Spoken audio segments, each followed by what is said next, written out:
And let's hold ourselves in silence for a moment, bringing the hands in front of the heart in prayer, offering, like this chant, the natural love of our hearts as a heavenly gift, inward and upward, to the superconscious center at the point between the eyebrows.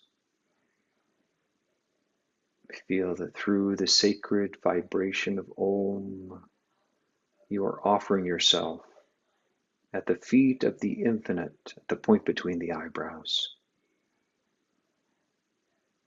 to that infinite Christ consciousness, that infinite Spirit of God within you, within all beings, within all life.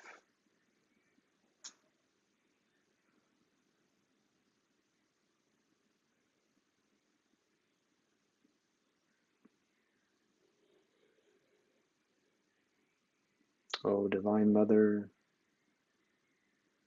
great masters of self-realization, Jesus Christ, Babaji, Krishna, Lahiri Mahashaya, Swami Sri Yukteswar, Paramhansa Yogananda, saints of all religions, we invoke your presence with us. Bless and guide us with receptivity and attunement. Help us to use our willpower, our reason, our intelligence, our feeling, that we may merge our consciousness and become one with thee and share your blessings with all. Om. Peace. Amen. And let's inhale, tense the body. Exhale, throw the breath out, relax. Again, let's inhale, tense. Exhale, and relax. One more.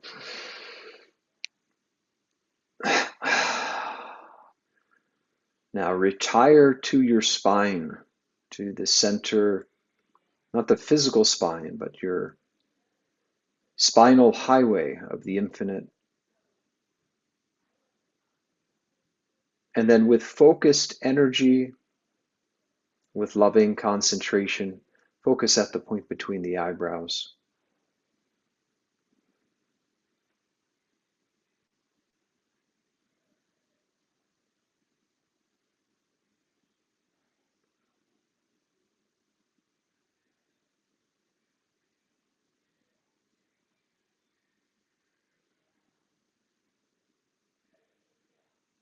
Try to hold yourself perfectly still for this brief meditation.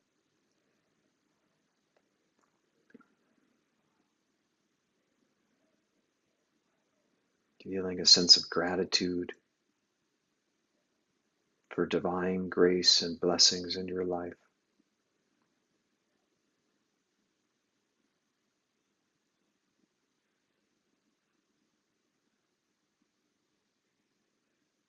Think where motion ceases, God begins.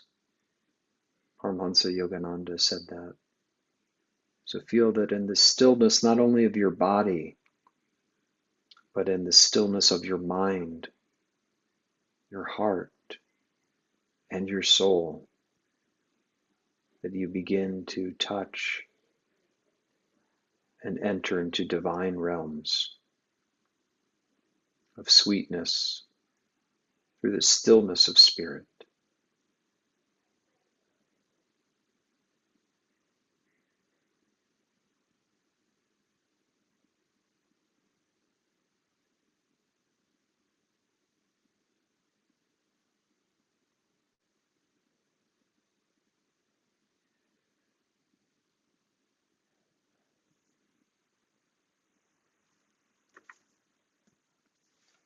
Continue to meditate as I share this brief whispers from eternity. Demand for the opening of spiritual temple doors everywhere. O Father, when I was blind, I found not a door which led to thee. But now that thou hast opened my eyes, I find doors everywhere. through the hearts of flowers, through the voice of friendship, through sweet memories of all lovely experiences. Every gust of my prayer opens a new door in the vast temple of thy presence. Om. Peace. Amen. So welcome, friends. Nicole, glad that you could join us. This week we have a really fun. I think you're here, right? I am, yeah.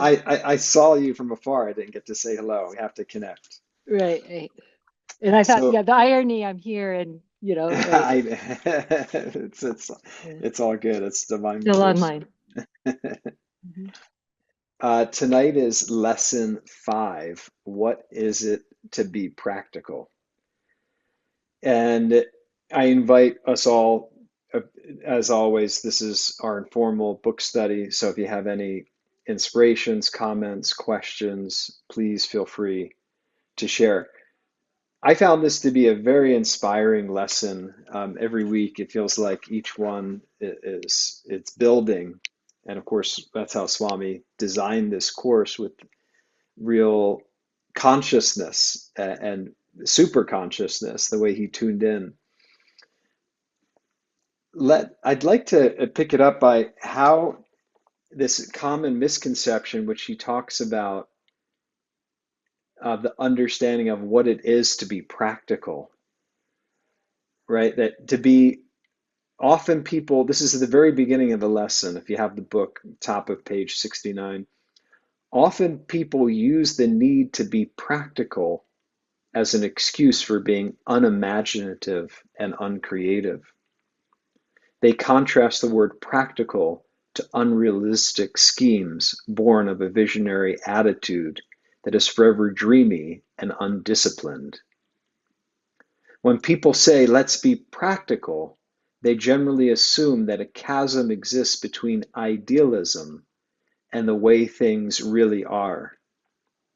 It was this attitude to a great extent that kept mankind trapped for centuries in dark ages. The word practical must be understood more intelligently, not to discourage innovation, but to test new ideas reasonably and see whether they are workable. That's the opening to this whole lesson. Found this to be so beautiful because isn't that this common misconception of, oh, you've got to be practical? And Swami went on in this lesson, if you read this story where he had a gentleman's agreement with a local contractor when he was building Ananda, and he was honoring his payments, and it was a verbal agreement. And a few weeks later, this man's lawyer contacted Swami and said, if you don't pay us the money you owe us in full, we're putting a lien on the property and we're going to foreclose and take what today is Ananda Village from you. And so Swami was, shocked that this man kind of took this underhanded tact, this adharmic approach. And when Swami actually then raised the money, um, but when he confronted the man said, well, Don, one has to be practical. That was, and Swami said what he really meant was one has to be greedy, right? And isn't that how the word practical has been in the mainstream? You've got to be grounded and practical. But what Swami's doing is he's saying we need to think more clearly and intelligently about what that word really means. To be courageous. The other song that I wanted to do tonight, maybe if we have time, Dare to be Different. This is one of Swami Kriyananda's songs. Dare to be free, dare to roam far like wind on the sea. To be practical means to have the courage to test, right? To try and experiment with new ideas. Um, Often Yogananda would say, right, you Americans, you love to experiment. Why don't you experiment with yourself? And that is an awesome practice, as we know. In fact, our sadhana, that Sanskrit word sadhana, you may be familiar with it, maybe not, it doesn't matter. But sadhana is a Sanskrit word which roughly translates as spiritual practice. Master actually said there should be um, these spiritual laboratories where we test the techniques and see their results, right? That we, with energization, with Kriya Yoga, with concentration through Hong Sol, all these, the techniques, we can employ them and experience a result from the practice for ourselves. So I love how Swami starts this lesson with us getting back to the original meaning of the word practical. In fact, Crystal Clarity was indirectly involved. Maybe you heard about this in the news in regards to AI, artificial intelligence. There, of course, has been a lot of controversy, but this was Meta, Facebook. They have an AI model called Llama, and Chat. I'm sure people have heard of Chat GPT. So anyway, when Facebook was getting to the stage of training their AI model, they had an ethical question that came up recently. Where are we going to get the books to train our AI models? Did you hear about this story? And so what happened was the long story short is they stole them. So they, along with ChatGPT and some other AI models, used content from a pirated Russian website. It's called LibGen, I think. And this is a well-known pirate website which steals content, and people will go on and take the content and do whatever they want. And so the ethical question was, the back and forth in Facebook was, well, what should we do? Well, it's going to take too long to do it the right way. It's going to cost too much money, so we'll just pirate the books. That was their quote unquote practical, uh, rationalization. So it's very evident. You know how we've talked about we're in the ascending age of Dwapara Yuga. Swami actually touches on it even in this lesson as well. The ascending age of energy.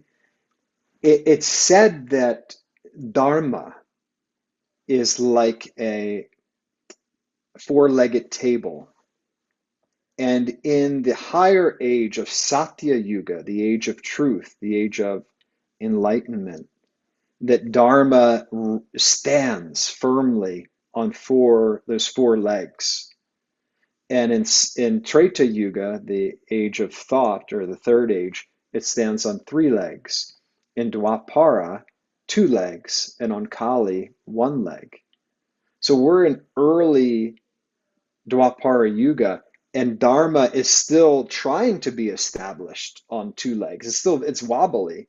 And I thought this Facebook example, it was a perfect example of how well, this is just the easier way to do it. And so anyway, not to get into all of it, there is actually a class action lawsuit that's happening right now against Facebook because of this. And I brought it up because some of Crystal Clarity's books are on that pirated website. So that aside, it's coming back to what Swami is saying is, in this new age of energy, there was an awareness of that energy that was really the first discovery. There was an openness. In fact, bottom of 69, it was an awareness of energy that prompted scientists to recognize energy as the true basis of matter. I'm quoting Swami there. It was the awareness of energy. So, having that openness and awareness that there is something subtler behind the material world, that's really the first discovery. And then we need the practice, right? This sadhana, the spiritual practice, and to experience ourselves as divine energy, and then a way to employ it in our daily lives. Um, I'll give a practical example again with crystal clarity. Well, this was like 20 years ago, actually, when I was first starting to serve at Crystal Clarity. And what was popping onto the scene back then, it just started, was audiobooks. And there was this service called, which today we all know, called Audible. But at this time, Audible was a small little website. They had not been bought out by Amazon. And I had this awareness, this intuition that we needed to get our audiobooks. And Swami had read a number of his books. We needed to get as many as possible onto Audible at that time. And so we did. So Swami reading Autobiography of a Yogi, The New Path, a number of other books. We uploaded them to Audible at that time. And now, some 20 years later, because of that, our version of Autobiography of a Yogi, is up there and has a high number of reviews because it's been on Audible for so long. And because, of course, it's so magnetic with Swami reading it. But the point being, and Swami gives examples of this in the lesson, that it's not long deliberation, right? Thinking, you've got to think it through and through again and again. That's like analysis paralysis. Swami is saying it's the focused energy with which we bring to something. That when we can bring that superconscious clarity, and this is in the application portion of the lesson where he gives these techniques to first retire to your spine, right? Go inside, and then he would say lift the energy to the superconscious center at the spiritual eye, and then broadcast a prayer demand with the expectation that the answer is, and that you're receiving the answer because you're lifting your energy to that level of super consciousness. It's really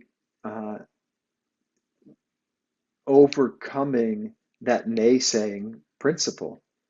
I know we've talked about it either in these satsangs or others. Krishna saying, I reveal this wisdom sublime to you who have overcome the carping spirit. Right? That carping spirit that's wanting to pull us down, that naysaying, sort of that yes, but you've got to be practical, right? Um, in that heavy and downpulling sense. Whereas Swami's saying, no, let's be practical in an uplifting way by experimenting, by taking opportunities, taking the chance, taking risks. Yes, we have to use common sense, of course, but common sense can become all too common. That's kind of what Swami is saying here with the way the definition of practical has become. So if we can experiment and try to put the teachings into practice in our daily life, it's what Sister Gyanamata would say, right? That our religion is practiced in the cold light of day. Um, we we learn through that. That's why this course is so powerful. It's this world, it's the testing ground for us, right? And Swami said in this lesson that the tests that come to us are really for one reason, to strengthen our mettle, mettle, right? That means our strength. In fact, mettle, that word is from the same root as metal, the substance, metal. It derived etymologically from strength of character. And the way that we become strong is through our tests, isn't it? I mean, I don't know about you. I'm sure you can relate to this, that if it weren't for the challenges, the tests that you went through in life, you wouldn't be the person that you are. How would we wouldn't have the motivation, right? If, like Swami gave that example of the man, the Indian doctor who said, I have a son and another son, and can I just cut some corners? And Swami said in this lesson, he brought up that story. He said, well, to to adhere strictly to Dharma in the long run is the way to achieve true and lasting success. In fact, and if that son had to get a job to earn money to put himself through college, that would have been character building for him, right? It's not. Jyotish is writing a book on this whole subject, the heart of service, and it's going to be a beautiful book. And Jyotish is making this simple point that it's our consciousness with which we act is more important than the action, than what we're doing, right? It's the heart, it's the attitude, it's the consciousness that we bring to whatever service that we do that is ennobling. And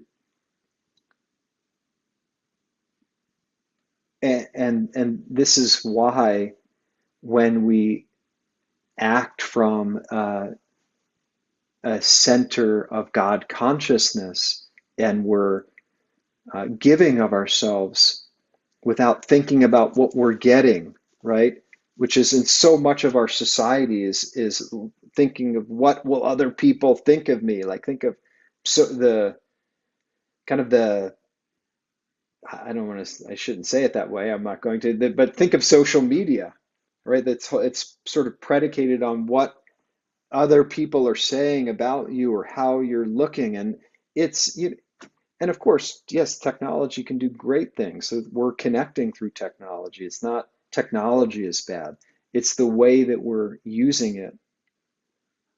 But we have what Swami is reminding us in the course here is we have a divine technology. I was joking, a friend was asking me about Kriya Yoga, ideas for Kriya Yoga classes, for the public. And we were talking about the art and science of Kriya Yoga, supreme tool for changing your consciousness. And I wrote AI or DI, artificial intelligence or divine intelligence. The choice is yours, right? This is the point. It's about giving. It's not about what other people think. I am, what did Master say? I am who I am before my conscience and God. Praise cannot make me any better. Blame can't make me any worse. I am who I am before my conscience and God. And when we can be secure in ourselves in that way and experiment and act, then we're getting closer to our true divine nature, because each one of us has a unique soul song to sing. No snowflake is identical. Each soul is unique. So the deeper we get in tune with our own divine nature, then the more that we can begin to reflect and share that in the world. And this is I love that book, The Imitation of Christ. And Yogananda gave that book out to some of the monks, and he said, this is no imitation, it is Christ. But I remember Swami saying that the title itself is beautiful. It's not saying that imitating Yogananda, we're imitating, we now all have a Bengali accent and we act in a certain way. We're trying to pattern our lives after the attitude, the consciousness of a divine being. How would Yogananda act? How would Christ act in this scenario through me? A friend of mine was telling me that another friend came to him and he just said, "No, and he said, I don't know what came over me, but he was telling his friend, no, you should not do this certain thing and stop it. And he's not that kind of person, to be forceful in that way, but he just felt there was this straightforward energy coming through him. And his friend said, "Oh, yes, yes, you're right." And it was his guru, I believe, because I know this person. It was Yogananda coming through him in that moment, and his friend was open to him. In fact, it's in the lesson, to be straightforward is a spiritual quality. I have the psychological chart here. Maybe we mentioned this in another lesson. Jyotish brought this up during Inner Renewal Week. We have it somewhere online. If you don't have it, please email me and I'll get you a copy. This is something that Master developed in Ranchi when he was working with the boys in Ranchi. And I know it's hard to see, but there's qualities that make up the characteristics, excuse me, and qualities that make up an individual. And it's everything from tamas, that are heavy, to rajo tamas, activating, obstructing. Rajos is ego activating.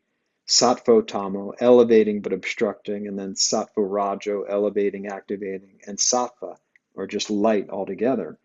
One of the reason I brought this up is one of the light qualities is to be straightforward. He's saying simple, frank, straightforwardness.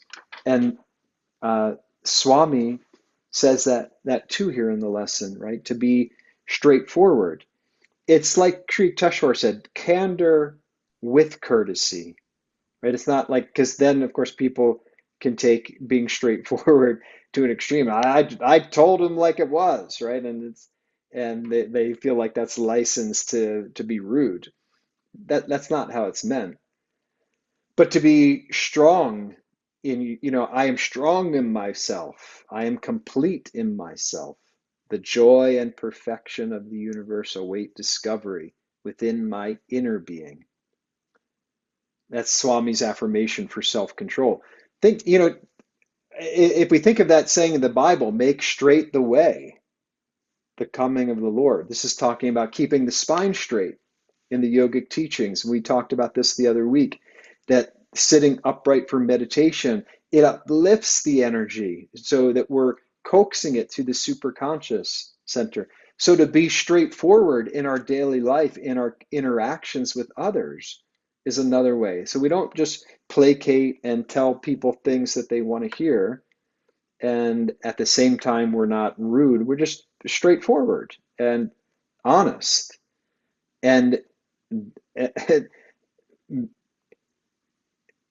one of the ways to incorporate this principle of being practical that Swami talked about is to attune ourselves to the longer rhythms, right? In that story that Swami shared about that contractor that was unethical and tried to get the property from him. Well, what happened?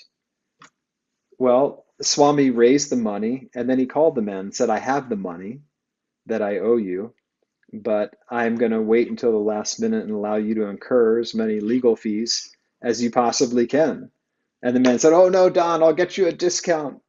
And so if you pay me now. And so Swami did, he got it at a discount. But what happened? That man he lost Swami as a friend, but then he lost the whole Ananda community as customers, right? So there's the temptation to cut corners, like the Facebook training the AI model story. But yato dharma tato jaya, that's one of the keys to this lesson. Where there is right action, there is victory in the long run. So to attune ourselves to the longer rhythms, and to do that, we need to realize that we are attuning to self-realization, material success. Yoga, what's the principle of yoga? Realizing the self, becoming one with God. That is a long-term principle. I suspect this is not your first rodeo, as they say in the Westerns, right? That what did Master say in his poem about Sri Yukteswar? We met here because we met before. Why is it that we feel a certain soul resonance with each other? It's because I believe we've done it before. We've been on the path before. To remember, like, uh, to resonate with these teachings, even to resonate, to feel an attraction, an affinity, an interest in them, means that we're at a certain stage. Not that we're puffing ourselves up about that, but that means Nayaswami Devi was talking about that to be drawn to this path of self-realization, it's like we're at the last few ticks of a 24-hour clock. And when it reaches that final pole star of 12 o'clock, that is self-realization, and we're just a few seconds away. And so, yeah, if it's a long rhythm, attuning ourselves to the long rhythms in our life and the longer rhythms throughout many lives, that we, this is why Master said to hold on, like it's like a torch in the darkness, to hold on to the torch, the candle light of hope. If something or someone is discouraging you, that's coming from Maya, right? That's the delusive force trying to make you feel less or separate or unworthy. Remember, inferiority and superiority complex are both forms of ego. They're both forms of delusion. We're in that straight, make straight the way. We're shooting for the even-minded and cheerful golden middle path. I need an answer, and the answer is, it's there. It's now, because you're living in God.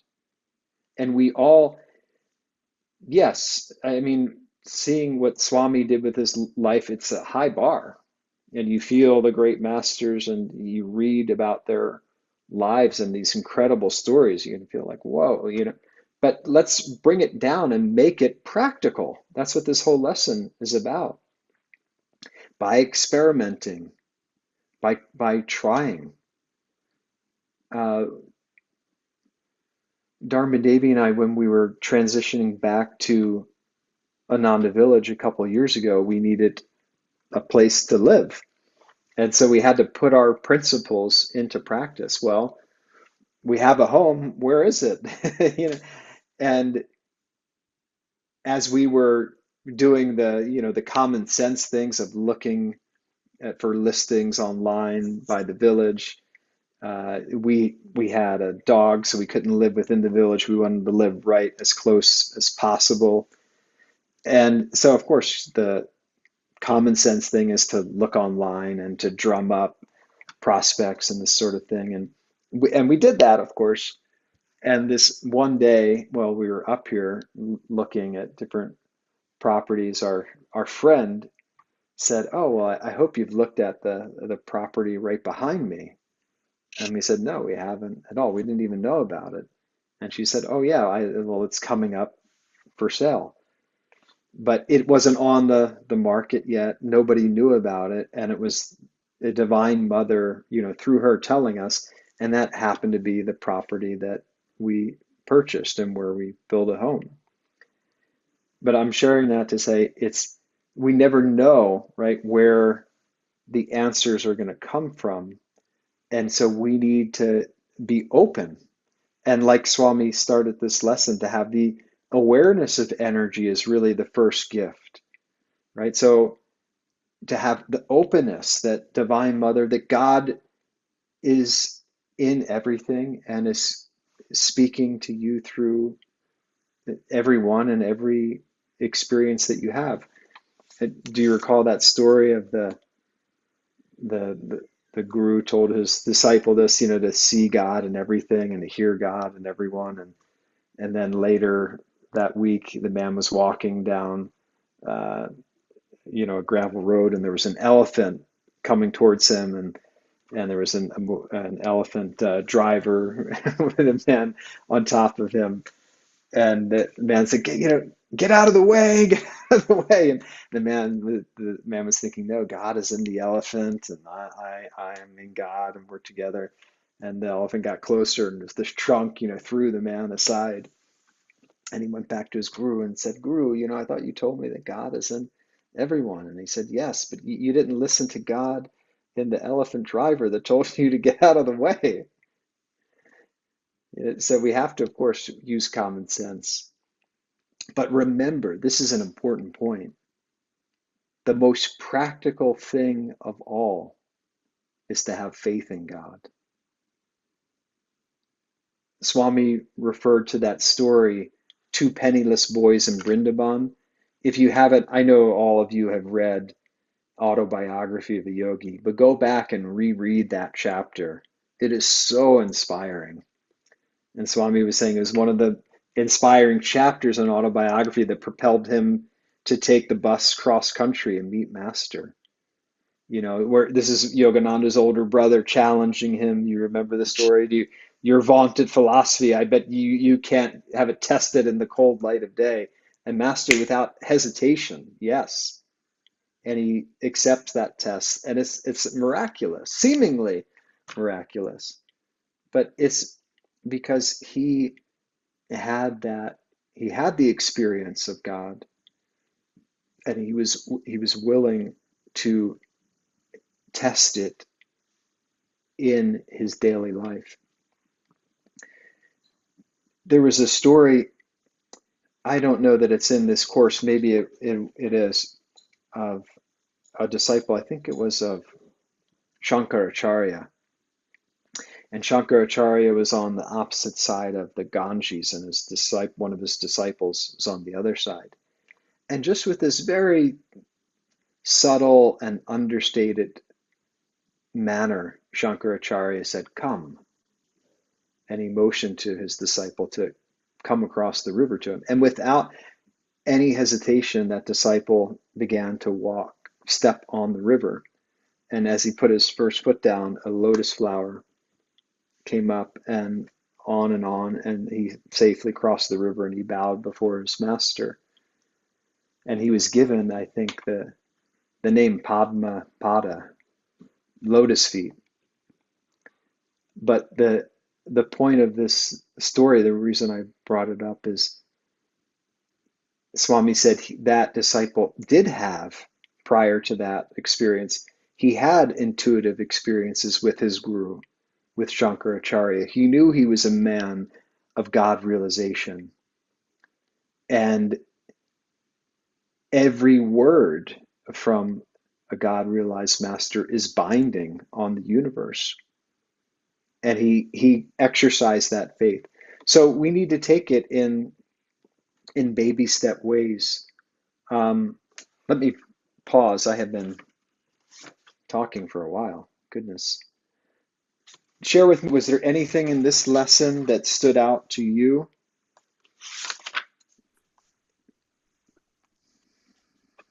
Narayan, Yes, I Stephanie. think both stories, the doctor who wanted to cut corners to put his son through college, and the the contractor story, bring to mind a simplistic understanding of the Vaishya level of vibration, and it's negative. And I just was thinking, what is the honorable approach to one who is vibrating where he must consider pennies and dollars continually? How do you rise above that? Yeah, so not everyone may know, Stephanie, what you meant by Vaishya. That's a Sanskrit word for the merchant consciousness. And remember the psychological chart that I mentioned before here? Those levels of the gunas are also related to what you were sharing, Stephanie. The lower heavy qualities are the Shudra caste, right? Or the caste of servants, so to speak. And then coming up into Rajasic is more Vaishya, and then Rajosattva, Kshatriya, the warrior, and then Sattvic, Brahmin, or the renunciate. Remember, that's all, it's a continuum on our directional development. So that if someone's operating at that level, that's why Swami was trying to meet them and say, it's in your best interest to adhere to Dharma. You will succeed. What's in it for you, right? That's like a Vaishya mentality. Yeah. What's in it for me? That was one of the best-selling books back in the day. I remember Swami quoting that, what's in it for me? Look out for number one was one of the New York Times best-selling books when Swami was giving lectures. But this is where, Swami would try to meet people where they were and then lift them and show them, right? And that's what he's doing with this course. He's trying to say, okay, we're in an age where Vaishya consciousness, Stephanie, in Dwapara Yuga is prevalent.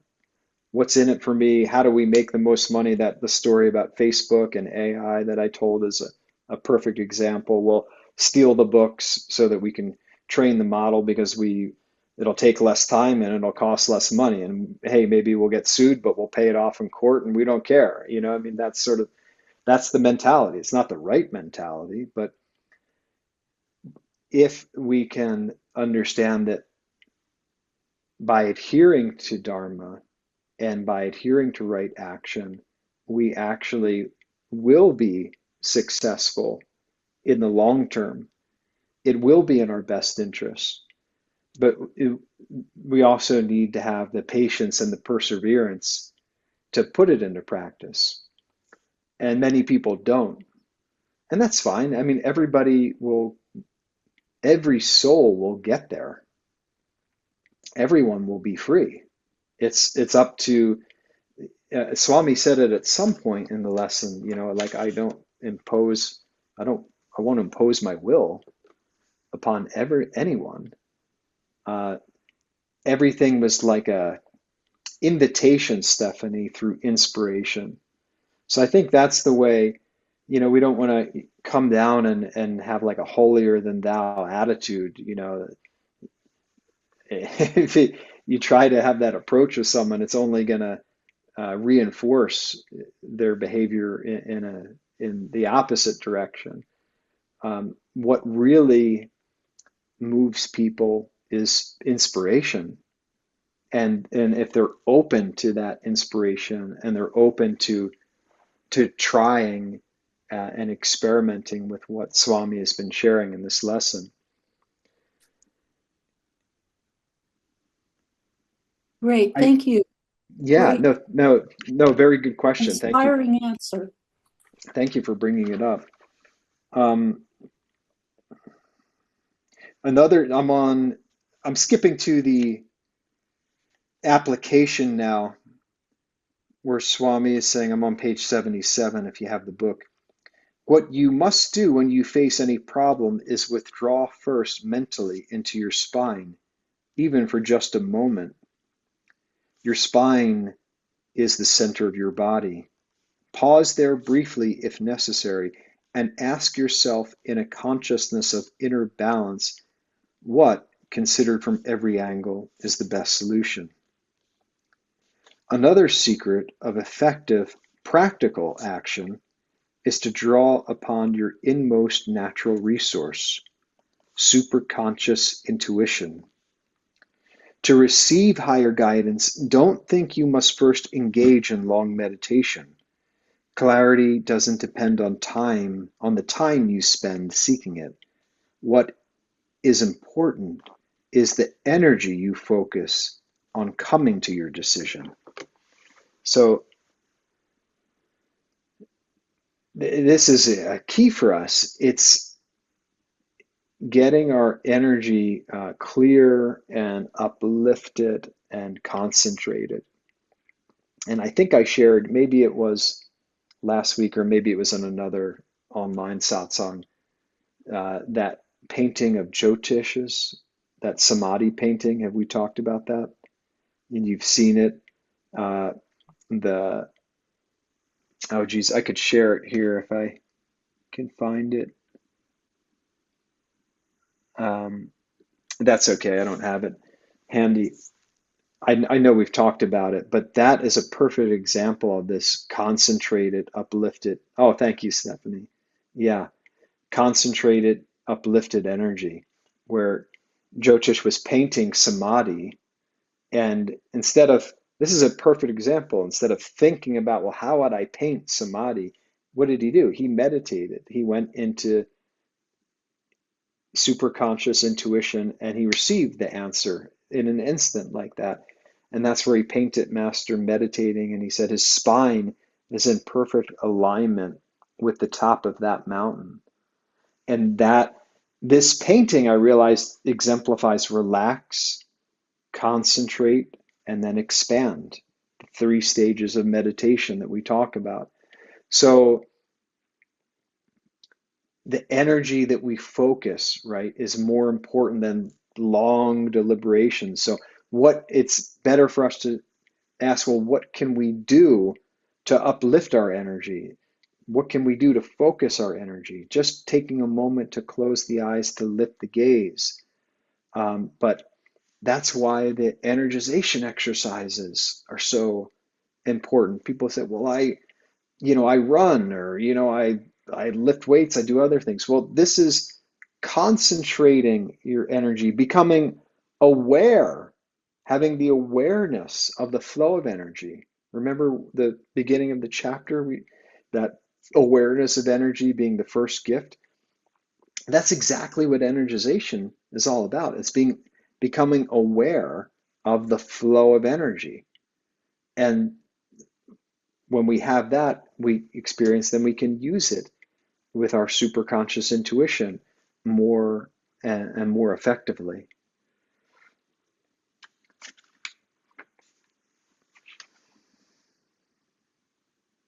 Hey, Nary.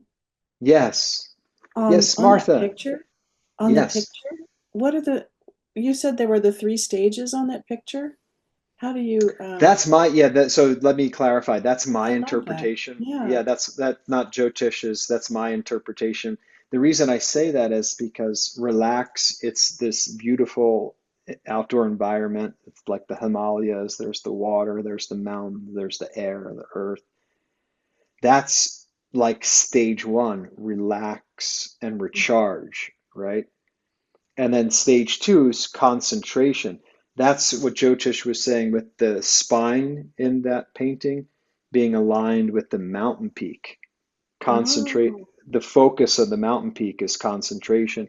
And then from that focus, if you look at the painting, it has infinity on the periphery there. mhm. So it's relax. Thank you, Stephanie. Concentrate. And then you see in the upper right, upper left, he has like the cosmos, right? Yeah. That's deeper, longer, thirsty. Guru given meditation comes this celestial samadhi. Mm. So the practical thing for us is to how do we cultivate that hunger, right? That desire to know the truth, to want the truth, and to experience it. And Swami he's sort of like waking us up and saying, it's right here. You have it. It's right there. And look up and expect it, right? When you expect to be lucky, he would tell those stories when he was in college. When he expected to be lucky, he was lucky. And then when his attitude became discouraged, things changed. So that's why it sounds like such a simple and not would the yogis say be even-minded and cheerful. But you see, there's such a deep truth to that, because when we meet life with cheerful courage, it's like looking up, right? You can see the solutions when you look up. But if we're like hangdog and we're just like, you know, we have like dust consciousness. We can't get out of ourselves when we're caught in that discouragement. I mentioned this a couple weeks ago that Saint Faustina, that Christian Catholic saint, and she would talk to Christ, and he said to her, the things that keep you separate from me, my child, are this exaggerated sense of anxiety and discouragement. And if we think about it, like, that's, again, the tests are helping us build what? The strength of heart. That's what Swami's reminding us, the courage. So if we can say, rather than feeling like, oh God, which happens to all of us, to feel like, oh my God, this is an opportunity for me to, unearth, to marshal my divine forces, to offer myself to you, and to demand an answer, and to get an answer in this moment. I'll close with this, and then we'll have our meditation. We're almost at our time. A friend of mine took his life, and this is many years ago. And I was, yeah, it rocked me because I wasn't prepared. You don't think about that kind of thing happening, of course. And I was in a maelstrom of emotions when I heard the news, and I just needed to move. So I went for a run. I was in Los Angeles at the time, and I went running around the block, and I paused, and at one point stopped, and I looked up, and I just said, I beseech you, Jesus Christ, to look after his soul. And it was like Swami said, it wasn't like long deliberation. It was just focused energy at that looking up. And a few weeks later, after the funeral, I got a text from my mother that, oh, you won't believe that I was in church, and they played the same song that they played at his funeral, that, a couple of weeks later. And I thought to myself, oh, I didn't say this to my mother, but I thought sarcastically, well, that's cute, Mom. Like, they play the same song, at Catholic church. Like, what's the big, that's no big sign. This was me being skeptical. And then she said, this is through a text message, I hope you receive a sign. And later that same day, I opened up autobiography of a yogi onto this passage. And it's, you may know the passage, the materializing a palace. And it said, he lifted an earthen vessel. That's this point where Babaji's having Lahiri, pick what he wants to eat. And that struck such a deep chord with me, because this song at the service that my mother was talking about was called Earthen Vessels. and it's this Christian hymn. It's a beautiful song.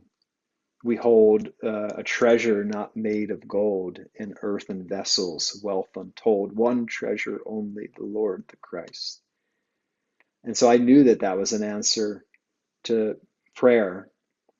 And I felt like, wow, oh my God, we have no idea. If you knew how much God loved you, you would die for joy. Swami would repeat that from St. Jean Vianney. So let's take that to heart. Close with a brief meditation here from the lesson.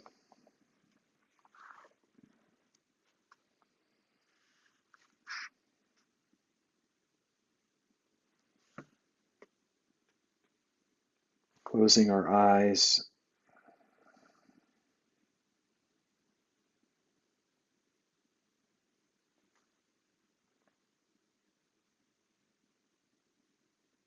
How can you defend yourself against colors that are disharmonious?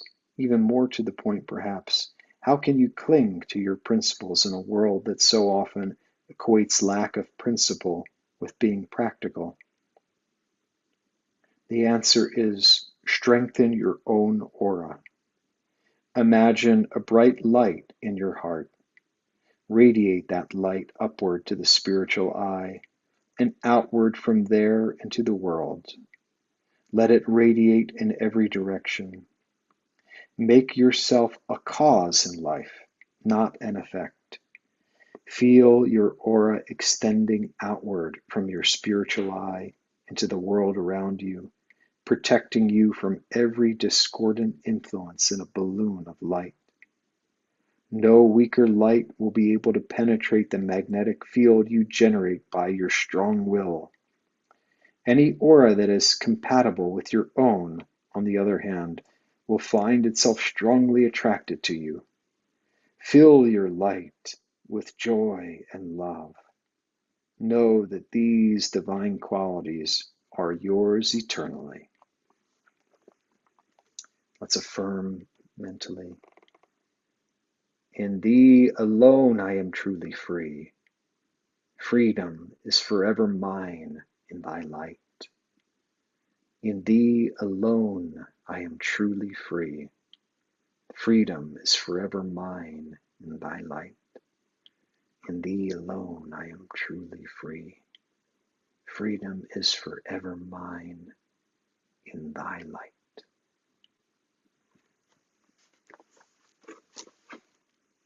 Om. Peace. Amen. Thank you, friends. It's always a joy to be with you.